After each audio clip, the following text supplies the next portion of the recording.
আজকে আমি বানাবো এঁচোড় দিয়ে ছোলার ডাল।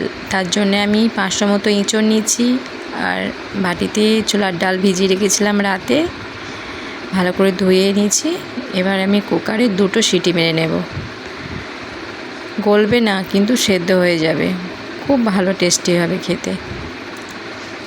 আমি কুকারের মধ্যে 1 ডজন তেল দিয়ে দিয়েছি আর অল্প লবণ আর আমি হলুদ অ্যাড করে দিলাম। তেলটা দেওয়ার কারণ হচ্ছে যখন সিটি মারবে তখন জল ফুঁপড়ে বেরিয়ে যাতে না আসে, তার জন্যে। এটা সমস্ত ডাল সেদ্ধ করার সময় দিলেও হবে। আমার ডাল সেদ্ধ করা হয়ে গেছে। আমি গ্যাসের ওভেনে কড়াই নিয়েছি, 2 ডজন তেল দিয়েছি বা 2 চামচ। এবার তেলটা আমার হয়ে এসেছে। আমি এবার গোটা গরম মশলা, তেজপাতা, শুকনো লঙ্কা, জিরে ফোড়ন দিয়েছি, টমেটো দিয়ে দিয়েছি। এবার ওর মধ্যে আমি হিং দেব। এই রান্নাটা পুরোপুরি নিরামিষ রান্না, নিরামিষ দিনে খেতে খুব ভালো লাগবে। এবার এই রান্নাটা হচ্ছে, এঁচোড়ের তো অনেক রেসিপি খেয়েছেন, এই রেসিপিটা একদম আলাদা এবং খেতে খুব ভালো। অল্প লবণ দিলাম যাতে টমেটোটা হেজে যায় বা সেদ্ধ হয়ে যায়। আদা বাটা, কাঁচা লঙ্কা বাটা, আমি অল্প একটু জল দিয়ে দিয়েছি। মশলাটা ভালো করে কষিয়ে নেব। মশলাটা আমার কষাতে কষাতে হলুদ, কাশ্মীরি লঙ্কা আর জিরে গুঁড়ো দিয়ে দিয়েছি। কাঁচা লঙ্কা বাটা দিয়েছি বলে শুকনো লঙ্কা আমি দিইনি।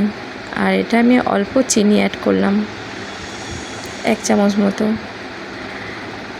এবার যেরকম আপনার এঁচোড়টা ডালটা থাকবে সেরকম পরিমাণে আপনাকে মশলাটা ব্যবহার করতে হবে। আমার এখানে 3 জনের মতো আমাদের খাওয়ার মতো করেছি বলে আমরা সেরকম মশলা ব্যবহার করেছি। আমি এঁচোড়টা ডালটা মশলার সঙ্গে ভালো করে নেড়ে নিচ্ছি। আমার ভালো করে কষানো হয়ে গেছে। আমি এবার গরম জল দিয়ে দেবো, ঠান্ডা জল দেবো না, গরম জল দিলে পরে রান্নাটা অপূর্ব টেস্ট হয় খেতে। এবার আমি একটু ঢাকা দিয়ে নেব। আমি 2 মিনিট পর ফিরে এলাম। আমার সেদ্ধ হয়ে গেছে কিন্তু গোটা গোটা আছে। এবার দেখতেও ভালো লাগবে, খেতেও খুব অপূর্ব হবে। আমি এবার নামাবার সময় অল্প গরম মশলা আর 1 চামচ ঘি দিয়ে দিলাম, রান্নার স্বাদটা বাড়িয়ে দেবে বলে। আমার রান্নাটা রেডি হয়ে গেছে। এবার আমি নামিয়ে নিচ্ছি।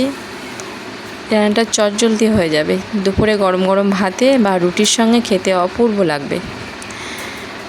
আমার রান্নাটা কেমন হয়েছে একটু কমেন্ট করে জানাবেন।